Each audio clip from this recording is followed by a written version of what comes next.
বিচারপতি অমৃতা সিংহ কাউকেই রেয়াত করেন না কলকাতা হাইকোর্টের বিচারপতি সিংহ। নবান্নের কর্তা থেকে পুলিশ, তৃণমূলের পঞ্চায়েত প্রধান থেকে দাপুটে প্রমোটার, সকলেই তার নাম শুনলে কাঁপেন, কারণ বিচারপতি সিংহ কাউকে রেয়াত করেন না। সম্প্রতি দুর্নীতি করায় যাদের চাকরি গিয়েছে সুপ্রিম কোর্টের নির্দেশে, তাদেরই মাসে মাসে ঘরে বসিয়ে ভাতা দিতে চেয়েছিলেন স্বয়ং মুখ্যমন্ত্রী মমতা বন্দ্যোপাধ্যায়। তিনি সে ঘোষণাও করে দিয়েছেন, কিন্তু তাতেও না বলে দিয়েছেন বিচারপতি সিংহ। কোন শক্তিতে তার এত মনের জোর, কোন আদর্শে তিনি বলিয়ান যে অভিষেক বন্দ্যোপাধ্যায়ের সম্পত্তির হিসাব, তার আয়ের উৎস খুঁজতে তিনি সরাসরি নির্দেশ দেন, 25 লক্ষ টাকা জরিমানা করেন অভিষেক বন্দ্যোপাধ্যায়কে? শোনাবো সেই কথাও, তার আদর্শের কথাও শোনাবো তার মুখেই। তবে তার আগে বলি যে বিচারপতি সিংহকে নিয়ে এই আলোচনা যদি ভালো লাগে, তবে পিনাক্কি বলছে চ্যানেল আজই সাবস্ক্রাইব করবেন। এখন দেখুন এবং শুনুন পিনাক্কি বলছে। বন্ধুরা, আমি আগেই বলে রাখি, এই আলোচনায় কলকাতা হাইকোর্টের বিচার ব্যবস্থা এবং বিচারপতিদের অসম্মান করার কোনো লক্ষ্য নেই আমার। একই সঙ্গে জানিয়ে রাখি, এই প্রতিবেদনে কলকাতা হাইকোর্টের বিচার প্রক্রিয়ার কিছু ভিডিও দেখাবো, যার উদ্দেশ্য শুধুই মানুষকে বিচার ব্যবস্থা সম্পর্কে আরো বেশি করে সচেতন করা। যে কোনো সমস্যার সুরাহা পেতে আদালতের দরজায় যে সর্বোচ্চ সমাধান এবং আইনের চোখে সবাই যে সমান, তাও এই প্রতিবেদনের লক্ষ্য। একই সঙ্গে বলে দিই যে আমরা আজকে আলোচনার মধ্যে বারবার দুজন বিচারপতির নাম শুনবো। এই রাজ্যে আইনের শাসন নয়, শাসকের আইন চলে। এটা যখন থেকে প্রতিপন্ন হতে শুরু করে, তখন থেকেই দেখা যায় যে বিচার ব্যবস্থার উপরে নির্ভরতা বাড়ছে মানুষের। আর সেই সময়েই কলকাতা হাইকোর্টের প্রাক্তন বিচারপতি অভিজিৎ গঙ্গোপাধ্যায় তৃণমূল কংগ্রেস এবং রাজ্য সরকারের ত্রাস হয়ে ওঠেন। তিনি বিচারপতির আসনে থাকতে থাকতেই খবরের শিরোনামে চলে আসেন বিচারপতি অমৃতা সিংহ।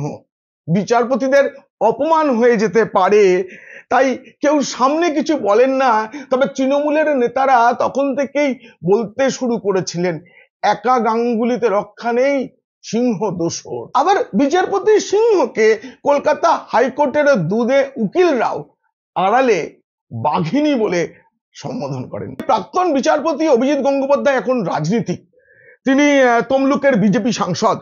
কিন্তু আমাদের একটা কথা মনে রাখতে হবে যে সুপ্রিম কোর্ট সম্প্রতি যে 26,000 চাকরি বাতিলের যে নির্দেশ দিয়েছে, সেই নির্দেশ আগে কলকাতা হাইকোর্টের বিচারপতি গঙ্গোপাধ্যায় দিয়েছিলেন।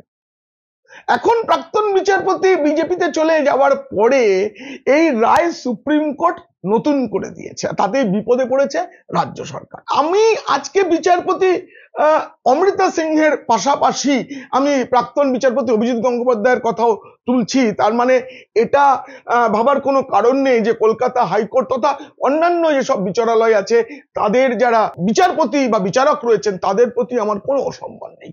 তারা সকলেই সত্যের মাধ্যমে মামলার পরিচালনা করেন, মামলার রায় দেন বলেই না এখনো বিচার ব্যবস্থার প্রতি মানুষের এত ভরসা। বিচারপতি সিংহকে যদি চিনতে হয়, তবে তার দেওয়া কিছু নির্দেশ, কিছু পর্যবেক্ষণের ভিডিও একবার দেখা উচিত। একজন তৃণমূল সদস্য, যিনি আগে স্কুল শিক্ষক ছিলেন এবং তার বিরুদ্ধে কিছু বেআইনি কাজের অভিযোগ ওঠে, বিচারপতি সিংহের এজলাসে তার কি অবস্থাটা একবার দেখুন। আমি আপনার পেনশনটা বন্ধ করে দিচ্ছি 1 বছরের জন্য। 1 বছর পর যদি দেখি যে আপনার ব্যবহার ঠিক আছে, তারপর পেনশন চালু হবে, তা নাহলে পেনশন বন্ধ থাকবে।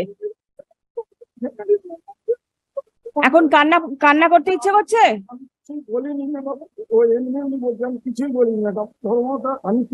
আপনার পেনশন বন্ধ থাকবে। আমাদের দেশে নারীর ক্ষমতায়নের কথা বলা হলেও জনপ্রতিনিধি নির্বাচনে সংরক্ষণ থাকলেও মহিলাদের এগিয়ে নিয়ে আসা সব ক্ষেত্রে সফল হয়নি।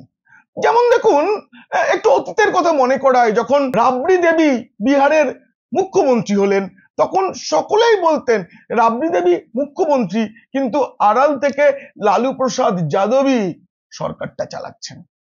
এটা তো একটা রাজ্যের মুখ্যমন্ত্রীর কথা বললাম। আর গ্রামাঞ্চলে যদি পঞ্চায়েতের দিকে তাকানো যায় তাহলে দেখা যাবে পঞ্চায়েত প্রধান, পঞ্চায়েত সদস্য মহিলারা হলেও বেশিরভাগ ক্ষেত্রেই তাদের হাতে ক্ষমতা নেই। তাদের স্বামী বা অন্য কোনো পুরুষ তাদের নিয়ন্ত্রণ করেন। একটা ওয়েব সিরিজও হয়েছে পঞ্চায়েত নিয়ে, পঞ্চায়েত নামেই সেটা, সেখানেও এই ধরনের কাহিনী দেখানো হয়েছে, এটা বাস্তব। এমনই একজন তৃণমূলের পঞ্চায়েত প্রধান, মহিলা পঞ্চায়েত প্রধান, তার কিছু কাজকর্মের ভুল হয়েছিল, আমি সেগুলো এখানে উল্লেখ করতে চাইছি না। বিচারপতি সিংহের এজলাসে তিনি যখন আসেন তখন সরাসরি বিচারপতি সিংহ তাকে প্রশ্ন করেন যে আপনি এই কাজগুলো কি নিজে নিজে করেছেন না কারো নির্দেশে করেছিলেন। শেষে সেই মহিলা পঞ্চায়েত প্রধানকে, তৃণমূলের পঞ্চায়েত প্রধানকে ইস্তফা দিতে বলেন বিচারপতি সিংহ। কি কাজ করেন আপনি পঞ্চায়েতের? কি কাজটা করেন বলুন? আপনি করেন না আপনার হয়ে আপনার স্বামী করেন? আমি করি।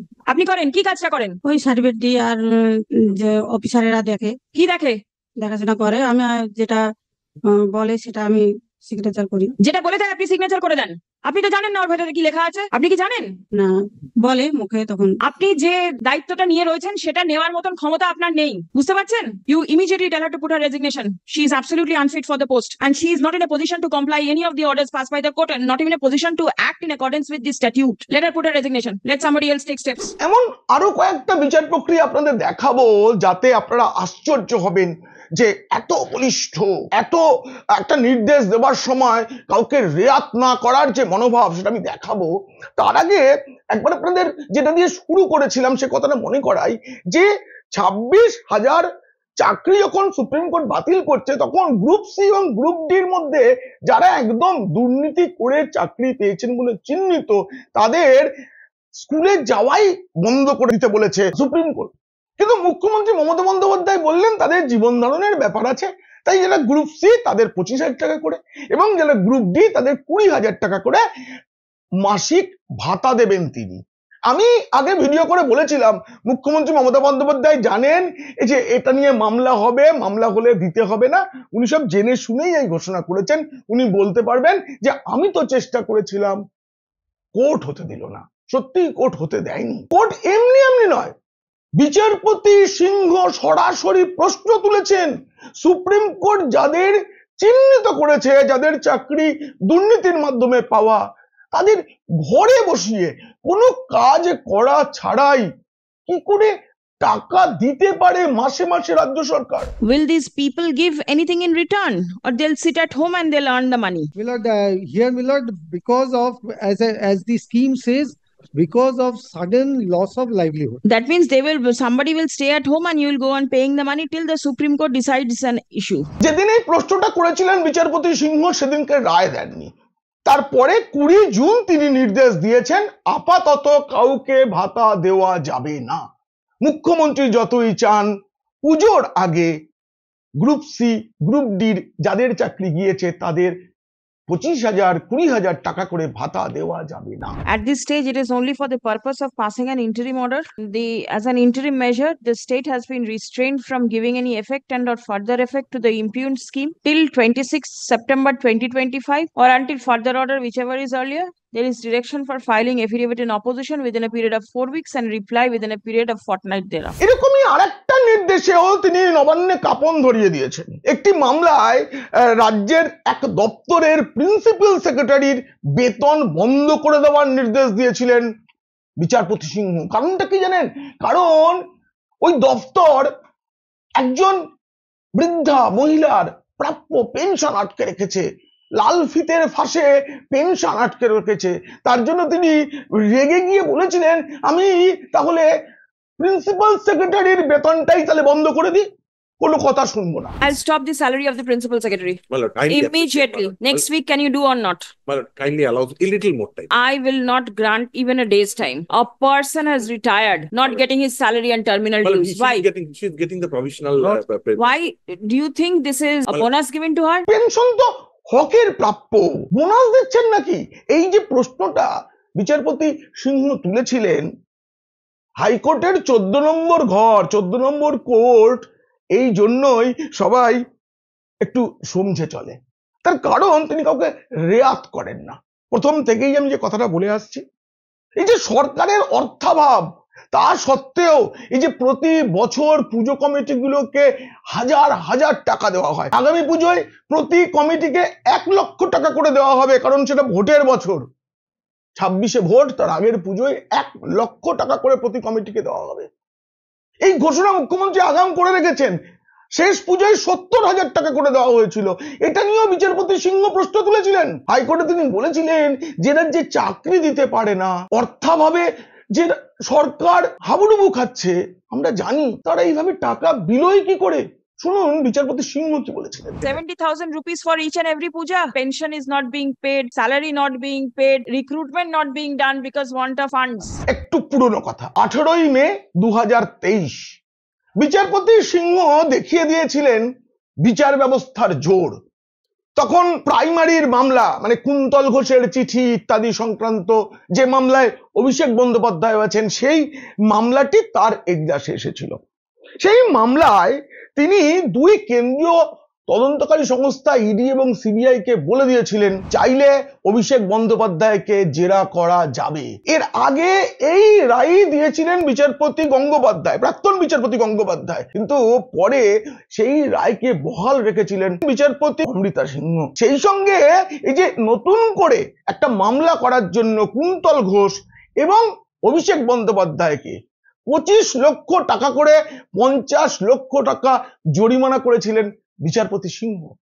আমি বললাম না উনি কাউকে রেয়াত করেন না। এরপর আরেকটা রায়ের কথা মনে করাই, 2023 সালের 12 ডিসেম্বর, সেবার ইডি মানে ফাঁপড়ে পড়ে গিয়েছিল আদালতে গিয়ে। তখন ওই অভিষেক বন্দ্যোপাধ্যায়ের যে সংস্থা লিপস অ্যান্ড বাউন্স, তার কোম্পানির সিইও 5500 পাতার সম্পত্তির হিসাবের নথি ইডিকে জমা দিয়েছিল। তো তারা সেসব খতিয়ে দেখছেন, করে আদালতে জানানো হয় যে অভিষেকের স্ত্রী রুজিরাও এসেছিলেন এবং সেকশন 50 অনুযায়ী ইডি মাননীয়া রুজিরারও বয়ান রেকর্ড করেছে। এইসব জানার পর ইডির আইনজীবী বলেন যে নথি আমরা পেয়েছি, তাতে নিশ্চিত করে বলতে পারি কোনো কিছুই গোপন না করে তদন্তের আরো অগ্রগতি হতে পারে। একটা ভাবছিলাম আমরা প্রচুর কিছু করে ফেলেছি। একথা জানার পরে বিচারপতি সিংহের প্রশ্ন ছিল, আপনাদের কথা মতো যে পরিমাণ নথি জমা পড়েছে তা ইঙ্গিত দিচ্ছে বিপুল পরিমাণ সম্পত্তির। যদি সম্পত্তির পরিমাণ কম হতো তাহলে এই নথি আসতো না, এটা ঠিক তো? সেই সঙ্গে আরো বলেন, ওই নথি অনুযায়ী যে সম্পত্তি কেনা বা লেনদেন যা হয়েছে তাতে করে আপনারা কি খুঁজে দেখেছেন এর আয়ের উৎস কি? এই প্রশ্নটা বিচারপতি সিংহ করার পর ইডির আইনজীবী যে জবাব দেন তাতে বিচারপতি সিংহ সন্তুষ্ট হননি। সন্তুষ্ট না হয়ে বিচারপতি বলেন, আদালত যা জানতে চাইছে তা কি খুঁজে দেখেছেন? আয়ের উৎস কি? আইন আপনাদের সেই ক্ষমতা দিয়েছে। বলা ভালো এটাই আপনাদের তদন্তের মুখ্য বিষয় হওয়া উচিত। মানে তদন্ত নিয়ে তিনি ইডিকে কটাক্ষ করতে ছাড়েননি। সেই সঙ্গে তিনি বলেছিলেন আপনাদের তদন্তে আমি কিছুই দেখতে পাচ্ছি না। এরপরেই তার পর্যবেক্ষণ ছিল, দেখুন সেই পর্যবেক্ষণে তিনি বলছেন একটা জিনিস লক্ষ্য করার মতো, বেশিরভাগ সম্পত্তি 2014 সালের পর থেকে বৃদ্ধি পেয়েছে। দর্শকরা মনে রাখবেন 2014 সালে প্রথমবার সাংসদ হন অভিষেক বন্দ্যোপাধ্যায়। আবার এই সময়ের মধ্যে নিয়োগ প্রক্রিয়া হয়েছে, দুটোর মধ্যে কোনো যোগসূত্র রয়েছে কিনা খতিয়ে দেখেছেন? এই প্রশ্নটা ইডিকে করেছিলেন বিচারপতি সিংহ। অনেকদিন হয়ে গেল ইডি সিবিআই ওই মামলার তদন্তে আর কি কি পেয়েছে, কি কি করেছে আপনাদের মতো আমারও জানা নেই, জানা যায়নি। তবে ওই মামলাটায় সুপ্রিম কোর্ট স্থগিতাদেশ দিয়ে রেখেছে। এবার আপনাদের না বড় বড় শোনায় যে কোন আদর্শ তাকেই প্রেরণা দেয় যে রেয়াত না করা, নির্ভীক হয়ে তিনি যে নির্দেশগুলো দেন, তার পর্যবেক্ষণ জানান, সেটা আপনাদের শোনাবো। তার আগে আপনাদের আরো একটা বিষয় জানাই যে বছর 5 আগে ষষ্ঠ বেতন কমিশন রাজ্য সরকারকে রিপোর্ট জমা দেয়। এরপরে রাজ্য সরকারি কর্মচারীদের বেতন বেড়েছে, অন্যান্য সুযোগ সুবিধা যা যা কমিশন বলেছিল সেগুলো হয়েছে, কিন্তু সেই রিপোর্টটা প্রকাশ্যে আনেনি রাজ্য সরকার, যেটা নিয়ম। রাজ্য সরকারের ওয়েবসাইটে সেটা দেখতে পাওয়ার কথা। এ নিয়ে একটা মামলা হয়, সেটা শুনে বিচারপতি সিংহ প্রশ্ন করেছিলেন, এত গোপনীয়তা কেন? Why will the report of the pay commission not be there in the public domain? What is so secret about it so that it has to be kept confined to the government only? এই রায়ে তিনি স্পষ্ট বলে দেন immediate, এখনই ওইটা upload করতে হবে। রাজ্য সরকার নিশ্চয়ই সেটা করে ফেলেছে। কিন্তু বলছিলাম না, বিচারপতি সিংহ কি বলবেন তার জন্য অনেকেই কাঁপেন। নবান্ন তো বটেই, কারণ তিনি দমেন না, তিনি কাউকে রেয়াত করেন না। এর জন্য তাকে কম চাপ সহ্য করতে হয়নি। তার স্বামীর বিরুদ্ধে একটা মিথ্যা মামলা সাজানোর অভিযোগ উঠেছিল, হেনস্থাও করা হয়েছিল, যদিও পরে সুপ্রিম কোর্ট নিন্দা করে, এইভাবে মামলা করে হেনস্থা করা উচিত নয় বলে, এবং সেই মামলাটা খারিজও করে দেয় সুপ্রিম কোর্ট। কিন্তু বিচারপতি সিংহ দমেননি, কাউকে রেয়াত করেননি। কেন? কিছুদিন আগে তিনি একটি শিক্ষা প্রতিষ্ঠানের আলোচনা সভায় যোগ দিয়েছিলেন। সেখানে তিনি বলেছেন তার লক্ষ্য, তার আদর্শ, তার প্রেরণার কথা। The laws are not only meant for the rich and the elitist. Law is something which should go down to the last man in the society. সেই শেষের ব্যক্তিটা যদি আইনের ব্যবহারটা করতে পারে, তাহলেই কিন্তু আমরা বুঝবো যে ইয়েস, উই আর এম্পাওয়ার্ড। আইন শুধু ধনীদের জন্য নয়, সমাজের শেষ প্রান্তে যে প্রান্তিক মানুষটি আছেন তার কাছেও আইন পৌঁছে দিতে হবে। এটাই তো বিচারের বাণী। কবিগুরু রবীন্দ্রনাথের কথায়, অন্যায় যে করে আর অন্যায় যে সহে, তব ঘৃণা যেন তারে তৃণ সমদহে। এটাই তো বিচার ব্যবস্থার আসল কথা। বিচার ব্যবস্থা এবং অমৃতা সিনহার রেয়াত না করার এই যে মনোভাব, তা নিয়ে আলোচনা কেমন লাগলো জানিয়ে অবশ্যই মন্তব্য করুন।